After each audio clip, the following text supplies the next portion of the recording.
俺は地獄に日々労働に追われ、明るい未来など見えるわけもなかった。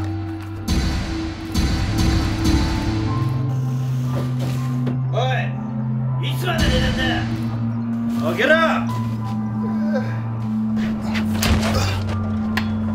大丈夫か？お前何やってんだ。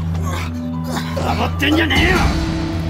俺たちは搾取されるだけで潤うのはお偉いさんたちだけだった。このままでいいのか？俺たちはこのままでいいのか？戦うんだ。